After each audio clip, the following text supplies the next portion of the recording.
শ্রদ্ধেয় সন্ন্যাসীবৃন্দ এবং ব্রহ্মচারী ভক্তবৃন্দ,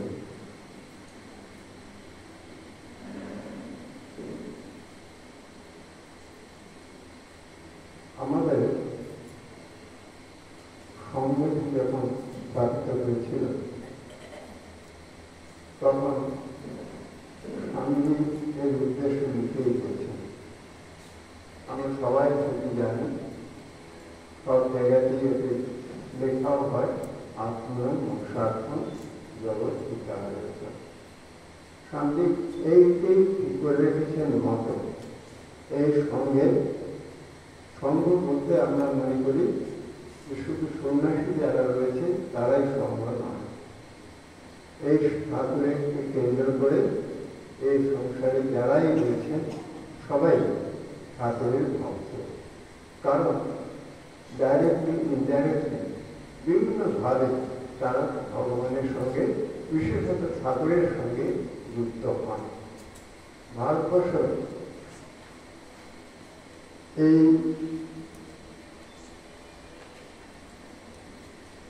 যুগের, বিশেষত ভারতবর্ষ, ঠাকুরকে তারা আঁকড়ে ধরেছে। যেখানেই যাওয়া যায় তারা নাম করুক আর নাই করুক, ঠাকুরের ভাব নিতে বাধ্য হয়েছে, মায়ের ভাব নিতে বাধ্য হচ্ছে, স্বামীজির ভাব নিতে বাধ্য হচ্ছে। স্বামীজি নিয়মাবলীতে দেখেছেন যে বিশেষত আমরা নিয়মাবলী অনেক পরে স্বামীজি লিখিত ডিকটেট করেছিলেন, শুদ্ধানন্দ স্বামী নোট করে নিয়েছিলেন। স্বামীজি যখন এগুলি বলছেন তখন সম্ভব মোটামুটি একটা আর অস্তিত্ব এসে গেছে। কারণ ঠাকুর যখন জীবন শুরু করলেন সেটা ছিল একটা আধ্যাত্মিক উন্মাদনা জীবন ঠাকুরের। তিনি, আমরা কথা মেয়েদের পাতায় পাতায় যা দেখতে পাই, সেখানে একেবারে আধা পাগলের মতন, যা অনেকেই সেটা পাগলা বামুনি বলতো, স্বাভাবিকই পাগলা বামুনি ছিলেন। ভগবানের নাম শুনলে পাগল হয়ে যেতেন, স্নান কাল পাত্র কারণ দিকে নজর থাকত না। সেই তাঁর আকর্ষণ কতগুলি ত্যাগী, কতগুলি গৃহস্থ লোক তারা এসে যাওয়া হলো। তারা হওয়ার ফলে যখন একত্রিত হয়েছে, ঠাকুরের মেথড ছিল খুব সুন্দর। নিবেদিত খুব সুন্দর বলেছেন, ঠাকুরের ট্রেনিং ছিল আনকনসাস টিচিং। সে যার টিচিং হচ্ছে সে টেরও পাবে না যে তার টিচিং হয়ে যাচ্ছে। ঠিক ওইভাবে ঠাকুরের মেথডটা ছিল। কিরকম? যেমন বললেন যে মাস্টারমশাইকে, আমি বলরামের বাড়ি যাবো, তুমি ওখানে যাবে গান শুনতে। মাস্টারমশাই প্রথমত খাচ্ছেন যে বলরামের বাড়িতে গেলে সেখানে বড় জমিদার বাড়ির লোক, তা সেখানে যাওয়ার ঢুকতে দেবে কি দেবে না? তো ঠাকুর বলল, না না, তুমি যাবে, আমার নাম করবে। এই একখানি শব্দ বলে দিলেন, আমার নাম করবে, তাহাতে তাতে তার পাসপোর্ট হয়ে গেল। রামকৃষ্ণ নাম এমন একটা না যে যেখানে নাম করবে তোমার সেখানেই পাসপোর্ট হয়ে যাবে। আর ঠাকুর কি মেথড নিলেন? বলছেন, দেখো এই রাখাল, ভবনাথ, নরেন, এরা সব ঈশ্বর প্রতি, ওদের খাওয়াবো, মাঝে মাঝে খাওয়াবো। অর্থাৎ তিনি ওদের সঙ্গে একটা ইন্ট্রোডিউস করে দিচ্ছেন। যখন ঠাকুর বলছেন রাখাল, ভবনাথ, ঈশ্বরপতি, ওরা ভাবুন তো তখন ওরা কি একটা স্কুল কলেজের ছেলে ছোকরা এই কথা বললে লোকে পাগল বলবে না? ঠাকুর নরেন সম্বন্ধে বলছেন যে নরেন কেশবের যদি 17টা কেশব আমাকে দেয়, আমি নরেনকে নেব, 17টা কেশব ছেড়ে দেব। অর্থাৎ এই সেই যখন তিনি এই কথাগুলো বলছেন তখন নরেনকে, নরেন কলেজের ছাত্র, সে পড়াশোনা করছে, এইরকম ধরনের কথা বললে তাকে কি ভাববে? একটা পাগল ছাড়া কি বলবে? ও যায় কেশব আর যায় নরেন সেই সময়। এই ব্যাকগ্রাউন্ডে অথচ তাকে কিন্তু ফেলেও দিচ্ছে না কেউ। এটাই আসলে পাগল বলে যে ফেলে দেবে সেটাও পাচ্ছে না। তিনি যাকে বলছেন একে ডাকবে, ওকে আনাবে, একে খাওয়াবে, এর জন্য গাড়ি ভাড়া দেবে, এই করবে, ও করবে, সব লোক কিন্তু মেনে নিচ্ছে। যাকেই তিনি বলছেন, অবশ্য উপযুক্ত লোক দেখেই বলতেন, কিন্তু যাকে বলছেন সে কিন্তু রিপিউট করছে না। অর্থাৎ দেখা যাচ্ছে একটা আনকনসিয়াস মেথড যে ঠাকুর একটা সংঘ তৈরি করে দিলেন। সেই সংঘটি সেটাকে দানা বেঁধে গেল, আমরা কাশীপুরে দেখতে পাচ্ছি। কাশীপুরে যখন দানাটি বেঁধে গেল, কারণ সেখানে গৃহস্থ সন্ন্যাসী সবাই একসঙ্গে আছে এবং দুজনাই ঠাকুরকে তাদের একটাই প্রজেক্ট, কি প্রজেক্ট? ঠাকুরকে যতদিন শরীরে রাখা যায়, এই যে ঠাকুরকে যতদিন শরীরে রাখা যায়, এই প্রজেক্টটি নিতে নিতে তাদের ভেতরে কতগুলি বিষয়, একটা হলো ঐক্যের বন্ধন এলো, তার সঙ্গে সঙ্গে এলো যে সেবা। আর মাঝখানে মা ঢুকে গেল। মা মহিলা, গ্রামের ব্রাহ্মণী, ঘরের বিধবা, বিধবা সধবা, বিধবা বয়স কম, স্বাভাবিকভাবে পুরুষদের সামনে সহজে আসতে চায় না। তা সত্ত্বেও সেখানে এমন মায়ের একটা অস্তিত্ব যে মাকে এই ইয়ং ছেলেগুলি তারা তাকে ভগবতীর মতন মনে করতে পারে। আমরা আজকের দিনে অ্যাকাউন্টে ছবি সাজানো আছে, সেখানে এইসব কথা বলা ভাবার কোনো অস্বাভাবিক কিছুই মনে হচ্ছে না। কিন্তু সেই সময় মায়ের রোলটা বিশেষত যে কি মানে দুরাবজ্ঞানী ছিল, কারণ তাকে নরেন, রাখাল এরা দেবী হিসেবেই গ্রহণ করলো। কারণ যখন ভিক্ষা ঠাকুর ভিক্ষা যেতে বললেন, তারা কিন্তু গেল মার কাছে প্রথম, ভিক্ষা দেহি অন্নপূর্ণে, অন্নপূর্ণা বলে মার কাছে ভিক্ষা চাইল। তাহলে মার কি একটা ঐশ্বরিক শক্তি ছিল, যেখানে নরেন, রাখাল এরা তো কেউ হাল্লা লোক ছিল না। নরেন তো তার বুদ্ধি, বংশ, মর্যাদা সব ছিল। রাখাল, রামলাম, স্বামী, অনেকে এরা সব জমিদার বাড়ি ছেড়ে, তারা কেউই হাল্লা না। অথচ তারা কিভাবে ঠাকুরের কাছে মেনে নিল, কিভাবে মাকে মেনে নিল, কিভাবে স্বামীজিকে মেনে নিল। স্বামীজিকে যে, কারণ স্বামী তো তাদের কন্টেন্ট করে, অনেকেই একসঙ্গে এক বয়সের বন্ধুর মতো, কেউ বা তার স্বামীজি থেকে জুনিয়র, কেউ দু চারজন সিনিয়র রয়েছে, কিন্তু তারা স্বামীজির লিডারশিপটা মেনে নিল। এই যে মেনে নিল, কেন, কি জন্য মেনে নিল? ঠাকুর বলেছেন বলে? তাদের প্রত্যেকেরই জীবনে নিজস্ব জীবনের একটা আধ্যাত্মিক শক্তি ছিল। সেই আধ্যাত্মিক শক্তির জন্য পরস্পরকে মেনে নিয়েছিল। এই যে আধ্যাত্মিক শক্তিটা যে একত্রীকরণ হলো, সেইটির জন্যই হলো রামকৃষ্ণ সংঘ। মিলাপ সঙ্গে সর্বমত বলছে, অনেকেরই ধারণা হয়েছিল ঠাকুর এই যে ক্যান্সার করেছে, এটি একটা নিমিত্ত মাত্র, অর্থাৎ সংঘটা স্থাপনা করবেন বলে তিনি ক্যান্সার রোগটা ভান করে করছেন। আবার এই যে সংঘ স্থাপিত হয়ে যাবে, তখন তিনি আবার স্বরূপে ফিরে আসবেন। কিন্তু এটা কেউ ভেবেছিলেন, কিন্তু নরেন্দ্রের এরা ভাবেন। এরা যেমন গৃহস্থদের মধ্যেও গিরিশবাবু, মাস্টারমশাই, এরকম বেশ কিছু বলরাম, এরা কিন্তু তা ভাবে। তারা ভাবেন ঠাকুরের মনুষ্য শরীর ধারণ করেছেন, সুতরাং মনুষ্য শরীরে যারা ধর্ম আছে সেগুলো হবে, জন্ম, মৃত্যু, বিবাহ, যা এই সমস্ত যেসব ধর্ম থাকে সেগুলো ধর্ম অনুসারে হচ্ছে।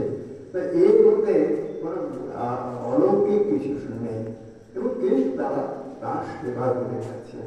এই যে সেবা করতে করতে যখন সংঘটি স্থাপনা হলো, আমরা ঠাকুরকে যখন আমরা জানি বেলুন মঠ জমি যখন কেনা হলো, স্বামীজি আত্মারামকে পুজো করলেন। আত্মারামকে কিভাবে পুজো করলেন? স্বামীজি বললেন, আমি ঠাকুর বাবাকে কথা দিয়েছেন, আমি যেখানে কাঁধে করে তাকে নিয়ে যাব, তিনি সেখানেই থাকবেন। তার চল আমি আজকে ঠাকুরকে কাঁধে করে নিয়ে যাব। সঙ্গে কাকা বাবুরাম রয়েছে, এরা কয়েকজন ছিলেন, আর সঙ্গে ছিলেন কয়েকজন গিরিশবাবু, মাস্টারমশাই এবং অন্যান্য আরো 10-15 জন, ম্যাক্সিমাম 20-22 জন হবে। এই হলো বেলুর মঠের সঙ্গে প্রতিষ্ঠা হলো। সেই প্রতিষ্ঠায় আমরা দেখতে পাচ্ছি স্বামীজি কাঁধে করে নিয়ে গেলেন, কিন্তু যখন ফেরত আনলেন তখন কিন্তু স্বামীজি আনলেন। স্বামীজি বললেন যে শরৎ চক্রবর্তীকে বললেন তুই কাঁধে পাস, কারণ স্বামীজি নিয়ে গিয়েছে, স্থাপনা করে দিয়েছেন, আর তো তিনি সেটা তুলতে পারবেন না। তা সেদিন শরৎ চক্রবর্তী, কারণ সেখানে রাখাল ছিল, বাবুরাম ছিল, এরাও তো ছিল, তাদের তো বলতে পারতেন স্বামীজি যে তোরা নিয়েছ, কাউকে বললেন না, বললেন শরৎ চক্রবর্তী। অর্থাৎ এই যে আত্মারামকে গ্রহণ করার দায়িত্ব সন্ন্যাসী এবং গৃহস্থ উভয়। এই যে সুতরাং এই যে আজকে রামকৃষ্ণ মুভমেন্টে যে এত বিরাট পরিধি নিয়েছে, সঙ্গে স্বামীজি নিয়মাবলীতে দেখেছেন এই শ্রীরামকৃষ্ণের এই ভাব গোটা পৃথিবীতে ছড়িয়ে দিতে হবে। স্বামীজি অনেক সময় চিঠিতে দেখছেন যে যেখানে যত হরিসভা আছে সবগুলো আস্তে আস্তে আমাদের এখানে নিতে হবে, প্রতিটি জেলাতে একটা করে আশ্রম স্থাপনা করতে হবে, শয়ে শয়ে সাধু করতে হবে, যে ছেলে মেয়ে সব এই ত্যাগের পথে যেতে হবে। এইগুলি যখন স্বামীজি বলেছেন বা লিখেছেন, তখন আমরা সবাই ভেবেছে ও স্বামীজি একটা ইমোশনাল, স্বামীজি ইমোশনাল একটা আমাদের ইন্সপায়ার করার জন্য বলেছে। কিন্তু আজ আমরা দেখছি ধীরে ধীরে তাই সত্যিই তাই হয়েছে। এবং স্বামীজি কি বলেছেন যে এই যে আত্মা মোক্ষার্থ জগৎ দিতে হবে, মানে হলো কি আমি নিজের উন্নতি করব, এমন প্রসেসের উন্নতি করব যাতে জগতে হিত হয়ে যাবে, আমার উন্নতি হবে এবং জগতেরও হিত হবে, এমন একটা থেকে এই দিকের সাধনা। এই সাধনাটাই আমাদের রামকৃষ্ণ সংঘ। রামকৃষ্ণ সংঘ আমাদের এতগুলি সেন্টার চলছে, এতগুলি ভাব প্রচার আছে। ইন্ডিয়াতে অন্তত 1000টা ভাব প্রচার পরিষদ আছে, যে পরিষদগুলি আমাদের রামকৃষ্ণ মিশনের মোটামুটি সুপারভিশনে হয়। গৃহস্থরা চালান, তাহলে সমস্ত সবগুলি সেগুলো চালান, কিন্তু আমাদের গাইডেন্সে, অর্থাৎ আমরা যেটা করতে বলি, যদি না বলি যেটা করো না, তারা সেটা করবে না। আমরা যেটা মোটামুটি সাজেস্ট করবো, যদি ওদের সম্ভব হয়, সামর্থ্যে কুলায়, ওরা সেটা করে। বা টার্গেট নির্দেশে আছে, 10 পয়েন্ট গাইডলাইন্স দেওয়া আছে, সেই গাইডলাইন ধরে তারা নিজে নিজে চালাচ্ছে। 1000টি আছে, বাংলাদেশে 100টি আছে, ভারতবর্ষের বাইরে অন্তত কত যে আছে সেও অন্তত 60-70টা হবে, যেগুলি গৃহস্থরা চালাচ্ছে।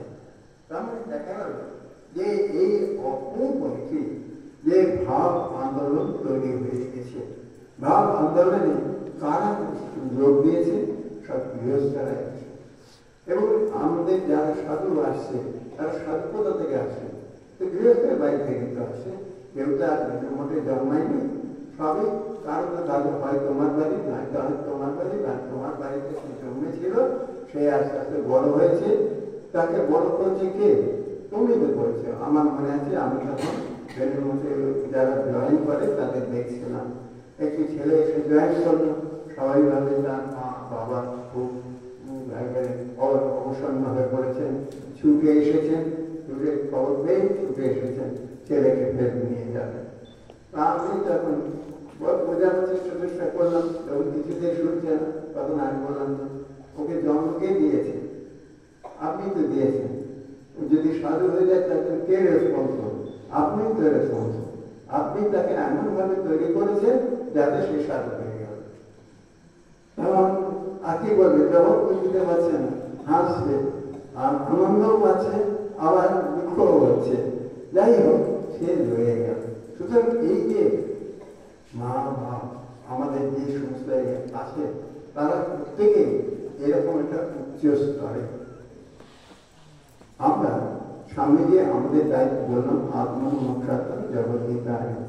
জগৎ হিত করতে গেলে জগতে সাধারণত 4 রকমের লোক দেখতে পাওয়া যায়। আমাদের তাহলে তাদেরই হিত করতে হবে। এক হচ্ছে, আমি এই যে প্রেমের স্বামী মনের মুখে শুনেছিলাম, উনি এই ক্লাসিফিকেশনটা করেছেন। বলে যে প্রথম ক্লাসিফাইড পিপল হচ্ছে বুভুক্ষু, জিজিবিষু। জিজিবিষু মানে কোনোভাবে তারা সার্ভাইভ করতে চায়। এই কোনো দিন এলো, খেলো, আবার সবটাই খরচা করে ফেললো, আবার কালকে কি হবে ভাবেই না। এই একটা ক্লাস অফ পিপল আছে। তারপরে আছে বুভুক্ষু।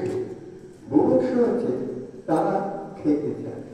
খেতে চায় মানে তারা ভাবে যে আচ্ছা আজকে তো খাবার পেলাম, কালকে কি খাবো, আচ্ছা এই আমি কোথায় শোবো, এই যে অর্থাৎ আমি কি করে নিজেকে ভোগ করবো তার কথা সে চিন্তা করে। তার জন্য সে জমায়, ব্যাংকেও রাখে, এখানে রাখে, চাল ডাল কিনে রাখে, এইরকম করে। সুতরাং তারা হলো বুভুক্ষু। তারও যারা একটু অ্যাডভান্স হয়ে যায় তারা হল চিকিৎসক। চিকিৎসক কিরকম? তারা একটা দাগ কেটে যায়। এই যেমন ধরুন সভাপতি হব, ক্লাবের প্রেসিডেন্ট হব, সেক্রেটারি হব, এমপি হব, এমএলএ হব, মিনিস্টার হব, হ্যানা হব, তেনা হব।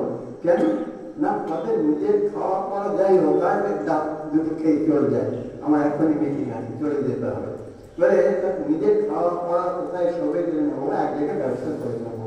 কারণ তার চিকিৎসক একটা দাগ কাটতে হবে, আমার ওখানে ভোটে জিততে হবে, আমার ওখানে এই প্রতীকটা পাস করাতে হবে, এই একটা হচ্ছে তাদের। তার হলো চিকিৎসক। তারপরে আর একটু আছে, তার হলো জিজ্ঞাসা।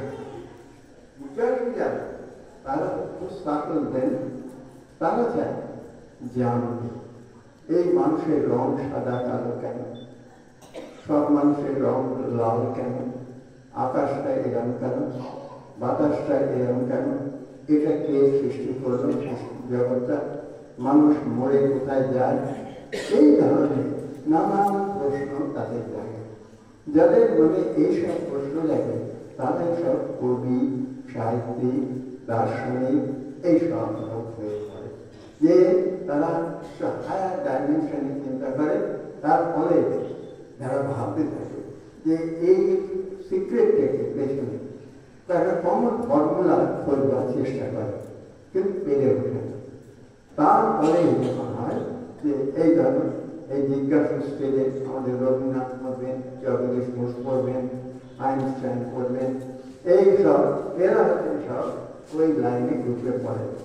তারপরে যখন যায় তখন হয় মুমুক্ষু। এরপরে হয় মুমুক্ষু। যারা মুমুক্ষু হয় তারা যারা বুঝে নিয়েছে জগতে এই জগৎ এইরকম, সুতরাং এই জগতে সবটাই টেম্পোরারি, কোনো জিনিসটাই আমার সঙ্গে যাবে না, কোনোটাই আমি নিয়েও যাব না, কোনোটাই আমি দেখেও যাব না। যা যা যেমন আছে, যে যখন সময় হবে পালিয়ে যাবেই যাবে। যখন এই ধরনটা মানুষের এসে যায় তখন মানুষের ভেতরে বৈরাগ্য আসে। তারা হন মুমুক্ষু। তারা চান কি করে এই জগৎটাতে এই থেকে ডিট্যাচ হতে পারে। কারণ কেউ জগতে সুখ দুঃখ বন্ধ করতে পারবে না, কিন্তু দেখতে পায় কিছু কিছু লোক আছে যারা এই সংসারে সবই হচ্ছে কিন্তু অনেকটা নিষ্ক্রিয়। গৃহস্থদের মধ্যেও দেখা যায় গৃহস্থদা, ঠাকুরমা, ঠাকুরদা, দাদু, পিতা, এরকম অনেক বাড়িতে মা বাবারা দেখা গেছে। তারা জানে হ্যাঁ ঠাকুর দিয়েছেন, তারপরে আবার নিয়ে নিয়েছেন। তিনি সাকসেসফুলি যেমন রামচন্দ্রের হলো, কোথায় রাজ্যাভিষেক হবে না পরের দিনের বনবাসে যেতে হলো। এই অথচ না রামের মুখে কিন্তু অম্লান বঙ্কজাম, যে তার মুখখানা সে পদ্মফুলের মতনই সে হলো। আগের দিনও যেরকমটা ছিল পরের দিনও সেরকমটাই ছিল। এই যে অবস্থাটি, এই অবস্থাকে কি করে পাওয়া যায়, এই অবস্থাকে কি করে আনা যায়, এইটা সময় হলো মুমুক্ষু। এই মুমুক্ষুদের ভেতরে আবার 2-3 ক্যাটেগরি আছে। একরকম আছেন যারা আমরা এই শিব শিব, দুর্গা, কালী এই সমস্ত দেবতাদের আমরা মান্য করি, কিন্তু আমরা তাদের হিস্টোরিক্যাল পার্সন বলে জানি না। শিব কার বাড়িতে কোথায় জন্মগ্রহণ করেছে জানি না, দুর্গারও কেউ জানি না, কিন্তু কতগুলি আমার হিস্টোরিক্যাল পার্সন আছে। সেই হিস্টোরি রাম, কৃষ্ণ, বুদ্ধ, চৈতন্য, রামকৃষ্ণ, এদের থেকে এরা হিস্টোরিক্যাল পার্সন। যিশু, আল্লাহ, মোহাম্মদ, এসব এরা হলেন হিস্টোরিক্যাল পার্সন। ওদের লাইফ দেখে মানুষের কাছে কতগুলো একটা চিহ্ন রয়ে যায়। বলে যে আচ্ছা এইরকমই অডিয়েন্সের মধ্যে দিয়ে, এই হার্ডশিপের মধ্যে দিয়ে গেছিল, কিন্তু এরা তো নিজেকে কিরম ভাবে নিজে বাঁচিয়ে সুন্দরভাবে কাটিয়ে দিল, কি করে দিল, এই ফুটপ্রিন্টস জিজ্ঞাসা এই মুমুষু তারা এদের ধরে অনুসরণ করতে লাগলো। তাদের আমরা বলি অবতার। ঠাকুর হলেন আমাদের এরকম একজন অবতার, মাও হলেন এরকম একজন অবতার, স্বামীজি হলেন এরকম একজন অবতার। যারা এখানে লিখে নিয়েছে তারা আমাকে জানো, আমাকে পূর্ণস্বামী মহারাজ বলেছিলেন ঠাকুর, মা আর স্বামীজি এরা তিনে একে তিন। ঠাকুর হলেন শ্রুতি, মা হচ্ছেন স্মৃতি, স্বামীজি হচ্ছেন ন্যায়। ঠাকুর কতগুলি সত্য আবিষ্কার করেছেন। এর আগে যত অবতার এসেছেন তারাও সব একটা করে সত্য আবিষ্কার করেছেন। এই যুগে ঠাকুর ওই রকম কতগুলি সত্য আবিষ্কার করেছেন। আর মা সেই সত্যগুলি সারা জীবন অ্যাডভান্স কন্ডিশনে থেকেও এটা পালন করে দেখিয়েছেন যে ঠাকুর যে সত্য বলেছেন ও সত্যগুলোকে আমাদের এই ব্যবহারিক জীবনে পালন করা যায়। আর স্বামীজি হচ্ছেন ন্যায়। ন্যায় এই জন্যে যে স্বামীজি ওটাকে যুক্তি তত্ত্ব দিয়ে যেমন ব্যাসদেব ব্রহ্মসূত্র করেছেন, ঠিক ওই রকম স্বামীজি তার যদি কমপ্লিট কোর্স পড়া যায়, তাহলে বিশ্বত জ্ঞানেরও, রাজেরও এই সমস্তগুলো পড়া যায়, তাহলে দেখা যাবে যে এগুলো সম্পূর্ণ একেবারে ন্যায়ের ভিত্তিতে স্বামীজির লেকচারগুলো রয়েছে। স্বামীজির বিশ্বত এইসব লেকচারগুলো যে evolution, involution, macrocosm, microcosm, regulation of God, এইগুলো যে সমস্ত যে আর্টিকেলগুলো যে টপগুলো পড়া যায়, এবং দেখা যায় পিওরলি লজিক্যাল। একজন নিউজ পেপার রিপোর্টার তিনি লিখছেন, কমপ্লিট কোর্সই আছে, বলে আমি রিপোর্ট করবো বলে লেকচার শুনতে গেলাম। শুনতে গিয়ে আমি দেখলাম ভদ্রলোক তিনি যা ভদ্রলোক, কারণ তিনি যা বলে যাচ্ছেন যেন মনে হতো একটা ম্যাথমেটিক্যাল প্রফেসর বক্তৃতা দিচ্ছেন, আর পরপর ঠিক লজিক্যাল পরপর কনক্লুশন ড্র করছেন। এইভাবে স্বামী ওদের ইমপ্রেস করছে, কারণ ওরা সায়েন্স এবং টেকনোলজির গৌরব করতো, সেই জন্য ওদের মেধাবে এই ঠাকুর মা স্বামীজিকে পুট করেছে। এই যে এত বড় একটা আন্দোলন তৈরি হলো কেন? স্বামীজি বলছেন যে যার যে অভাব তাকে সেই অভাবটা পূরণ করে এগিয়ে নিয়ে যেতে হবে। কে যাবে? আমরা কারা? সাধু এবং গৃহস্থ। এই তাদের এই উত্তর দায়িত্ব স্বামীজি এদের দিয়েছেন, এবং এই যুগে এইটাই হচ্ছে সাধন। এই যুগে এই আমরা রামায়ণ মহাভারতের ছবি যখন দেখি বা বই পড়ি, আমরা দেখি সব সেখানে ঋষি মুনিরা জঙ্গলে আছেন, কুটিয়াতে রয়েছেন, অন্য জঙ্গল থেকে ফল এনে খাচ্ছেন, সমাজের সঙ্গে নেই, সমাজ থেকে বাইরে বেরিয়ে গিয়ে খাচ্ছেন। তারা সে বানপ্রস্থই হোক বা সন্ন্যাসী হোক, তারা যারা মানে সাধক হয়ে যাচ্ছে সে সমাজ থেকে বাইরে বেরিয়ে যাচ্ছে। কিন্তু বর্তমান যুগে এখন যদি আমরা বানপ্রস্থের পর বলি আমি বনে গিয়ে থাকবো, কোথায় বনে থাকবে? তোমাকে কে দেখবে? কে খাওয়া যোগাবে? বর্তমান সোসাইটি ওটা সম্ভব হবে না। হোল ওয়ার্ল্ডে কোথাও তুমি একটা ওই রকম তোমার জন্যে বা তখন রাজা মহারাজারা এরকম একটা বন্দোবস্ত করতে যে বানপ্রস্থ হয়ে থাকবে, তারা এরকমের জায়গায় তাদের এইটুকু অন্তত মিনিমাম ডায়েট মিলবে, চিকিৎসা মিলবে, এরকম একটা ছিল। এখন তো সেসব নেই। এখন কি করে চলবে? এখন হচ্ছে এই সংসারের মধ্যে থেকে ব্রহ্মচর্য, গার্হস্থ, বানপ্রস্থ, সন্ন্যাস, এই চারটে জীবনই পালন করতে হবে। সাধুরা করছে, গৃহস্থরাও করছে। আমাদের যারা গৃহস্থ তারা কেউ সাধারণ নয়। ঠাকুর মাস্টারমশাইকে একদিন বললেন, দেখো এখানে যারা আসে কেউ সংসারী না, এখানে যারা আসে তারা কেউ সংসারী না। মাস্টারমশাইকে বলে, তুমি আর এরা যে ঠাকুরের শরীরের জন্য চিকিৎসার জন্য সব ভাবছে, যে এরা যে আমার জন্য ভাবছে, এটা অবিদ্যাময়, এটা অজ্ঞান না, এটা অবিদ্যাময় না, এটা বিদ্যাময়। অর্থাৎ যদি তুমি পরের জন্য ভাবো, পরের জন্য কিছু করো, তাহলে সেটা বিদ্যাময়। এবং ঠাকুরই অ্যাসুরেন্স দিয়েছেন নেক্সট লাইনে আছে, এই বিদ্যামায়া ধরে ধরে গেলে ব্রহ্মজ্ঞান হয়। অর্থাৎ আমরা যদি এই যে আত্মমোক্ষার্থ জগৎহিতায় যদি আমরা এই মধ্যে সামিল হতে পারি, তাহলে ব্রহ্মজ্ঞান হবে। আমাদের বর্তমান যুগে আমি আমার সৌভাগ্য হয় তারপরে কৃপায় যে অনেক জায়গা, শুধু ভারতবর্ষ না, ভারতবর্ষেও আমরা দেখি, তাছাড়াও ভারতবর্ষের বাইরেও আমি যাই, আফ্রিকা গেলাম, অস্ট্রেলিয়া গেছি, নিউজিল্যান্ড গেছি, মালয়েশিয়া, সিঙ্গাপুর, সব জায়গায় ওদিকে গেছি, আমেরিকার ওদিকে। তা সুতরাং আমি সর্বত্রই দেখেছি যেমন তোমরা ঠিক এইরকম সব জায়গায়।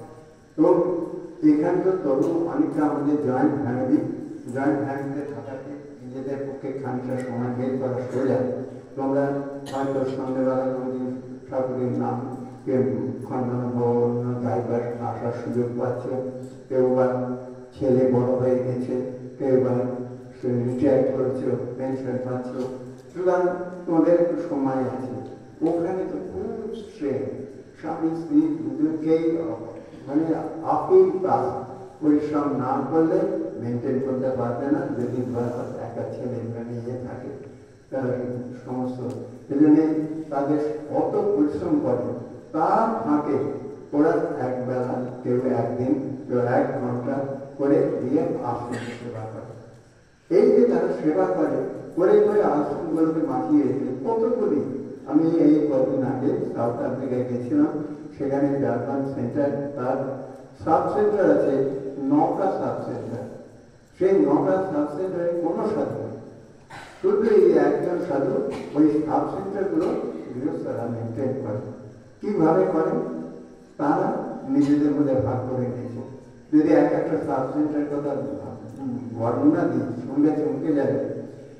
300 অ্যাকোমোডেশন হবে, এইটি হচ্ছে টেম্পল, এবং সেই টেম্পলে এসি লাগানো, এবং ওই রকমই একটা 300 অ্যাকোমোডেশন হবে একটা হল, যেখানে ভাষণ টাষণ হবে।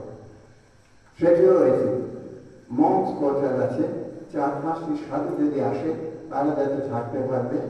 14-15 বছর ধরে সেই সেন্টারটি চলছে। আমরা যখন গেলাম দেখে টয়লেট কিচেন কেউ থাকে না, ওরা কিন্তু এসে সপ্তাহে একদিন করে এসে ওদের সমস্ত গুছিয়ে গেছে। একেবারে যেন মনে হচ্ছে টয়লেটগুলো আজকে বিধি ইনঅগারেট হয়েছে।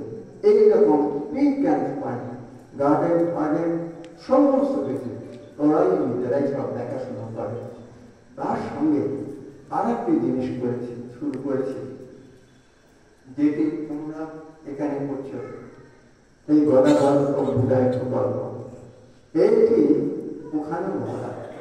আমি ডারবানে গেছিলাম, ডারবানে দেখলাম স্যাটারডেতে হয়, সপ্তাহে 2 দিন ছুটি পায়, সানডে আর স্যাটারডে। তা ওরা সানডেতে কেউ আশ্রমে আসে না, ওর কেয়ারটেকার গার্ড থাকে, সে পাহাড় দেয়।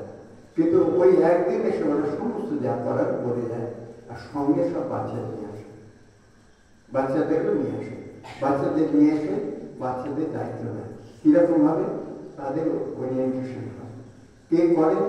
ওরাই। কেউ তো টিচার, কেউ গায়ক, কেউ আর্ট জানে, কেউ যোগব্যায়াম জানে, কেউ যে যেটা জানে তিনি পিতা মাতার মধ্যে, তারা নিজের দাদা কাকা আছে, তারা সবাই মিলে নিজেরা রুটিন করে নিয়ে ওই বাচ্চাগুলোকে 1 ঘন্টা সমস্ত ট্রেনিং দেবে, তারপরে 1 ঘন্টা ওদের ক্লাস হয়। ওরাও নিজেদের মধ্যেই পরস্পর আলোচনা করে ক্লাস করে। আশ্রম যতক্ষণ বাচ্চাদের ক্লাস হচ্ছে তখন আরেক দল তারা আশ্রমটা পরিষ্কার করে, সমস্ত কিছু বেডশিট সমস্ত একবারে দেখে নেয় যেদিন নোংরা হয়েছে তো ঠিক করে রেখে যাবে, ব্যবহার হলো কি না হলো সমস্ত একেবারে, মানে আর যে মুহূর্তে কেউ গেলে যেন তুলে দিতে পারে। যেমন হোটেলগুলোতে খুব কস্টলি হোটেল যেমন আছে ঠিক হয়ে গেছে। আর এই বাচ্চাগুলিকে কেন আনে? ওদের বিষয় ও ওই বাবা মার সঙ্গে আসছে, এসে ওখানে খঞ্জনি বাজাচ্ছে, গান গাইছে, সহানুভূত করছে এবং ভূত ভূবর্ষাও গাইছে, এই সমস্ত গানগুলি ওখানে শিখছে ওদের সঙ্গে। এই যে মা বাবার সঙ্গে শিখতে শিখতে ওদের ওরিয়েন্টেশন হয়ে যাচ্ছে। আমাদের এখন সব থেকে বড় জিনিস হচ্ছে ফিউচার জেনারেশন, কারণ এটা একটা শুধু world wide problem. World wide problem এই জন্যে যে কোনো দেশে যাতে ইউথের যোগা ওয়েলনেস, এখন একটা প্রজেক্টের নাম হয়েছে ওয়েলনেস মানে ইউথদের কি করে ঠিক করা যায়, কারণ ইউথরা সব নষ্ট হয়ে যাচ্ছে। তারা ফ্রিডম পেয়েছে, টাকা পেয়েছে, কিন্তু কি করে ব্যবহার করতে হবে জানে না। সেইটাকে যদি না এই বাচ্চাদের ওই ট্রেনিং না দেওয়া যায় তাহলে এই ট্রেনিং হবে না। ওই বড় হয়ে তাকে জোর করে ভ্যালু এডুকেশন ক্লাসে পাঠিয়ে বা ওই পুলিশকে দিয়ে ডান্ডা মেরে কোনদিনই হয় না। এই যদি হয় মা বাবার দ্বারাই হয়, মা বাবা ছাড়া কখনোই মানুষ হতে পারে না। সেজন্য আমাদের বিশেষত এই যারা ঠাকুরের ঘরের যারা লোক তাদের তো দায়িত্ব আছে, তাদের নিজেদের কি করে মানুষ করব। আমাদের এই মনে করছে যে সিঙ্গাপুরে একজন ভদ্রমহিলা, তিনি ব্যাংকে বড় করছেন, তিনি 40 বছর ধরে 24 বছর বয়সে সেখানে আশ্রমে গিয়েছিলেন, করে তিনি আশ্রমে ঠাকুরের একটি মালা করেন, মূর্তি ঠাকুরের অপূর্ব সুন্দর মূর্তি। তোমরা যদি সিঙ্গাপুরে দেখে থাকো তাহলে হাসি মুখ বাচ্চা ছেলেকে বসিয়ে রেখেছে, ঠিক সেই মূর্তিকে সে রোজ একটু করে মালা গেঁথে ও পরিয়ে দেবে, নিজেই পড়ায়। ও বলল যে আর 40 বছর হয়ে গেল আমি একদিনও আমার বাচ্চা। ভেবে দেখো, এটা কি সমস্যা না? এটা কি সাধনা নয়? এই সিডনিতে একজন ব্যাংক ডাইরেক্টর, তিনি 15 দিন অন্তর একদিন করে আসেন, এসে আশ্রমের 16টা টয়লেট আছে, সেই 16টা টয়লেটকে ঝকঝকে করে রেখে দিয়ে চলে যান। কেউ জানে কে করে কে না করে। এই যে এটা কি তপস্যা হলো না? এটি কি সাধনা নয়? এই হলে যুগের সাধনা। সুতরাং নিজেকে আমি কি করে এমনভাবে নিজেকে পারপার্সন করব, আমার প্রতিটা মুহূর্ত আমি কিছু না কিছু ভাবে তাদের সেবাতে লাগাবোই লাগাবো, যেভাবে পারি। যে তোমাদের মধ্যে অনেকেরই আছে বিদ্যা বুদ্ধি আছে, অনেকে রিটায়ার করেছো, অনেকে পেনশন পাচ্ছ, এখানে কথা কোথায় এই বাচ্চা ছেলেরা আছে, কেউ কেমিস্ট্রি পড়াতে পারো, কেউ ফিজিক্স পড়াতে পারো, কেউ গান জানো, কেউ নাচ জানো, কেউ ইংরেজি জানো, কেউ কম্পিউটার জানো, নানানভাবে ওদের সাহায্য করতে পারো যে যেখানে পারো। যে আমার জীবনটাকে আমি যেন উপযুক্তভাবে ঠাকুরের সেবাতে লাগতে পারি। আমার একটা স্লোগান আছে, আমি সেটি প্রায় যেখানে যাই সেটি প্রত্যেকেরই আমাদের কিছু সারপ্লাস টাইম থাকে, সারপ্লাস মানি থাকে, আর সারপ্লাস এনার্জি থাকে। এই সারপ্লাস টাইম, সারপ্লাস মানি আর সারপ্লাস এনার্জি তুমি যদি ভালো কাজে ব্যবহার না করো তাহলে তোমাকে খারাপ কাজে ব্যবহার করতেই ভগবান তোমাকে দিয়ে করিয়ে দেবেন। Nature will force you to make for a wrong cause, তোমাকে করিয়ে ছাড়বেন। তোমার সারপ্লাস প্রত্যেকেরই থাকে। তুমি যদি আজ তোমার যে টাকাটা দিয়ে সারপ্লাস হয়েছে তুমি ওকে কোনো ভালো প্রজেক্টে আমি খরচা করি, যার মানে তুমি যে রাখলে এটা হয় তুমি ওষুধ করবে, নাই তোমার একটা অ্যাক্সিডেন্ট হবে, না একটা মামলা হলো, এই কিছু পুলিশের কেস তোমার পেছনে খরচা করে দিতেই। সুতরাং ওই অশুভ জিনিস আসার আগেই তুমি সেটাকে শুভ কাজে খরচা করে দাও। সারপ্লাস টাইম প্রত্যেকেরই আমাদের থাকে, সারপ্লাস টাইম। সেই সারপ্লাস টাইমকে আমি কীভাবে করবো? আমি জানি একজন ইউনিভার্সিটিতে বা ভাইস চ্যান্সেলর ছিলেন, দেওঘরে রিটায়ার করেছেন, ইকোনমিক্স একটা তুফান লোক ছিলেন, উনি রিটায়ার করে একটা বাড়িতে থাকেন, সকালবেলায় 6খানা কলমে কাগজ পেনে নিয়ে বিটুইন দ্য লাইন্স দাগ দিয়ে দিয়ে পড়েন আর নোট করেন। আমি একদিন বিরক্ত হয়ে ওকে ডেকে বললাম, মশাই আপনার এত প্রতিভা, আপনি এই কলেজে কত সব গরিব ছেলে অসহায়ভাবে রয়েছে, তাদেরকে পড়াতে পারেন না, আপনি ওদের পড়ান না, এই সময়গুলো খবর বলতে কি হবে আপনার হাতে, আছে কি ওর ভেতরে, একটা পণ্ডিত হয়ে যায়। তখন চুপ হয়ে গেল।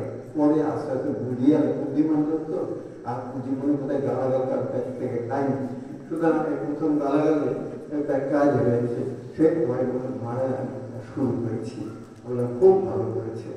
এই যে 7 টাইম আমি কিভাবে ইউজ করবো, আর 7 এনার্জি, যে আমাদের প্রত্যেকেরই 7 এনার্জি থাকে।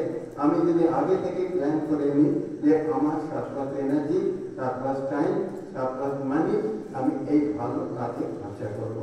যদি এটা তুমি আগে থেকে প্রজেক্ট করে নাও, তাহলে দেখবে তোমার ওটা ঠিক খরচা হয়েছে এবং ভগবান আছে, ভগবান তোমাকে আরো দেবে। এই আমাদের রামকৃষ্ণ দেখতেই পাচ্ছ তোমরা, যে আমরা তো কেউ নিজেদের একটা পয়সা আয় করার ক্ষমতা নেই, এবং আমাদের এখানে বেলুরমঠ থেকে একটু পয়সা দেয় না।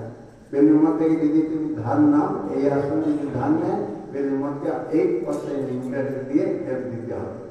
সুতরাং এই আসন যা কিছু গ্রোথ আছে সব তোমাদের টাকা, তোমরাই যা দিচ্ছ। সুতরাং এই যে যখনই আমরা কিছু পরে জন্য করি, ভগবান নজর রাখে আমাদের নিজে। এই যে এত চাপ দিকে কত সেন্টারের পর সেন্টার হচ্ছে, এই প্রত্যেকবার আমাদের মিটিংয়ে দেখি এই সেন্টার অ্যাপ্লাই করছে, এই সেন্টার অ্যাপ্লাই করেছে। আমরা এখন মানে বিরক্ত হয়ে ভয়ে অনেক রেস্ট্রিকশন দিয়েছি, বললাম যে দেখো যদি 1 কোটি টাকা তুমি হিন্দু যদি না করো তাহলে আমরা নেবো না, কারণ আমি সাধুকে পাঠাবো, তাহলে সাধু খাবে কোথায়, তখন তাকে কে খাওয়াবে? তো টাকাটা থাকলে অন্তত আমাদের ভাবতে হবে না যে সাধু খাওয়ার ঠাকুরের সেবা করতে হবে, সে কে দেখবে? তোমরা তো আমরা দিয়ে চলে গেলাম, হয়তো হাত পা গুটিয়ে চলে গেলে, আমরা তো আর ছেড়ে দিতে পারবো না, আমরা দেখি না। তার সাথে তাতেও দেখছি প্রতি মাসে একটা দুটো সেন্টার এখানে অ্যাপ্লাই আসে যে আপনি নেই। কেন আসে? এই সেবা তারাও বুঝছে যদি রামকৃষ্ণ মিশন নেয় তাহলে আমাদের আমরা দেখতে পাবে এখানে একটা পুরো একটা ভাঙা কাঠও আমরা নষ্ট করি না। সেই কাঠটা তো জমির আগে হয়তো জ্বালানি করবো, না হলে তার জানলা লাগাবো, ভাঙা জানলাটা তো রেখে দিই, কোথাও হয়তো টয়লেট করবে সেখানে একটা কোথাও লাগিয়ে দেবো, সব প্ল্যান করা থাকে। কোনো জিনিস এই যে 7 মানি, 7 টাইম, 7 এনার্জি মিসইউজ না করলে অ্যাকোমোডেশন হয়, ভগবান মুখে সেখানে এনে দেয়। ফিউচার জেনারেশন আমি এইখানে দেখলাম, এই দুধের মধ্যে কালনি দেখলাম একটি বাচ্চা 1 বছর কি 1.5 বছর হবে, মানে এখনো দাঁড়াতে পারছে না, টপলা, সেটা এরকম ঠক করে পড়ে গেল, মা আবার তুলে দিলাম, যে বাচ্চারা এরকম পড়ে। আমি ওকে একটা ছবি আর দুটো ট্রফি দিলাম, ও দেখলাম ছবিটা নিল, ঠাকুরের ছবিটা নিল, ট্রফিটা নিল, ছবিটা বাবাকে দিয়ে দিল। তাহলে ভাবো ও ভেতরে কিভাবে এই সংস্কারটা এসেছে, সেটার জন্য কে দায়ী? তার মা বাবা। আমি বেলুরমঠ দেখেছি, আমাকে প্রণাম করছে একটা বাচ্চা, এরকম 1.5 বছর 2 বছর, সে মা জোর করে ওকে প্রণাম করালো, ঘাট ধরে নামিয়ে উপর করে দিল, তারপর উপর করলো, তার বাচ্চাটা চিত হয়ে শুয়ে পড়লো, তার তো মজা লেগেছে, সে শুয়ে পড়লো। তারপর মা আবার জোর করে উল্টে দিল, যখন উল্টে দিল ঝাঁপ করে উঠে বললো, উঠে পড়ে বসে গেল ধ্যানের পশ্চাৎ, বসে বলছে আমি এখন ধ্যান করবো। তারপরে ও বাড়িতে দেখে মাকে, বাবাকে, ঠাকুরমাকে, ঠাকুরদাকে, এই সবগুলো দেখে বলে ওর এইগুলি ভেতরের সংস্কারগুলি এসে গেছে, এই অন্য কিছু দ্বারা হয় না। এইটি হচ্ছে এই যুগের সব থেকে বড় জিনিস। এখানে না কোথাকার একটা একটি ঘটনা বলে আমি শেষ করি। সেই ঘটনাটি হলো, এই আমি যেমন হয় সব লাইন করে আছে, বাবা আছে, তার সামনে একটা 7-8 বছরের বাচ্চা, এই এর মতনই হবে, তার একটি বাচ্চা সেটি দাঁড়িয়ে আছে। প্রণাম করতে এলো, প্রণাম সবাইকে আমি দুটো করে কফি দিচ্ছিলাম, ওকে চারটে দিলাম। তো চারটে পেয়ে ও ঘাবড়ে গেল, ও একটা নিল আর বাচ্চা আমার হাতে দিল, রেখে দিল। মা শিখিয়েছে। সুতরাং আমি তখন বললাম, না তুমি সবটাই নাও। যখন আমি সবটাই নাও বলেছি, ও তো ম্যাথমেটিক্সে গুলিয়ে গেল। সুতরাং ও তখন কি করবে বুঝতে পারছে না, জোর করেছে, ফেলেও দিতে পারছে না, নিতেও পারছে না, মা মিশে আছে। সুতরাং সে ওটাকে আস্তে আস্তে এগিয়ে গেল, এগিয়ে একটা ট্রফি ঠাকুরের ছবি ছিল, ঠাকুরকে দিল, একটা মাকে দিল, একটা স্বামীজিকে দিল, দিয়ে দৌড়ে বাবার কাছে চলে গেল। সবাই হ্যাঁ। সুতরাং এই সংস্কার যাতে ছেলে মেয়ের ভিতরে আসে, তোমরা প্রাণপণ চেষ্টা করো। আর নিজের সময় যেটুকু পাবে সেই সময়টুকু যে কোনোভাবে, কিছু না হলে একটা পাতা দিতে পারো, একটা ফুল দিতে পারো, আশ্রমে হোক বা ভাব প্রচার পরিষদ হোক বা নিজেদের যে সমস্ত জায়গায় হোক, কোথাও না কোথাও পরের জন্য আমি সেবা করবো। সামনে এই আন্দোলন অনুষ্ঠান যেমন এটা হয়েছে।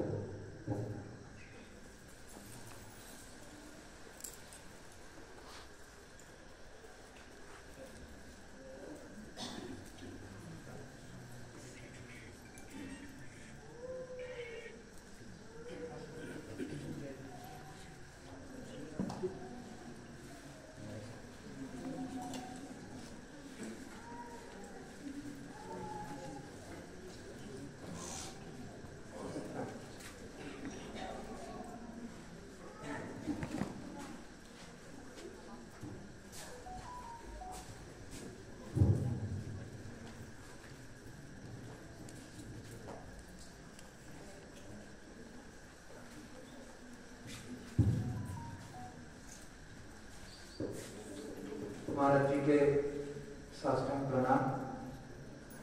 আপনারা অনেক দূর থেকে এসেছেন, নিচে ছিলাম দেখছিলাম, শিলিগুড়ি থেকে এসছে, হালদিবাড়ি থেকে এসছে, মহিলানগর থেকে এসছে, আরো দূর থেকে এখানে এসছে, আবার যাওয়ারও আছে। আমি অনুরোধ করছি যারা জলপাইগুড়ি ভক্তরা আছেন একটু ওয়েট করবেন। এখানে অনেক শিলিগুড়ি থেকে লোককে আমি ওয়েট করছি। যারা বাইরে আছেন ওরা আগে করুন, তারপরে মায়েরা করবে, তারপরে পুরুষরা করবে। ওম শান্তি শান্তি শান্তি। হরি ওম তৎসৎ। শ্রী রাম কৃষ্ণার্পণমস্তু। জয় শ্রী গুরু মহারাজ जी की जय। जय महामाई की जय। जय स्वामी जी महाराज जी की जय। जय जगदीश्वर महादेव की जय।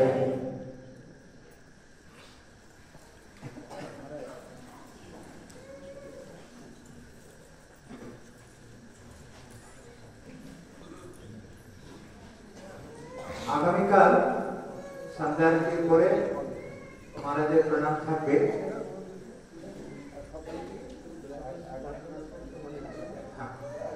আগামীকাল সন্ধ্যাবেলা সন্ধ্যার পরে মহারাজের প্রণাম থাকবে। পরশু সকালবেলা থাকবে 11টার সময়। যারা প্রণাম করতে চান সকালবেলা আসবেন। মহারাজ পরশু বেলুমঠের উদ্দেশ্যে রওনা দিবেন সেকেন্ড হাফে।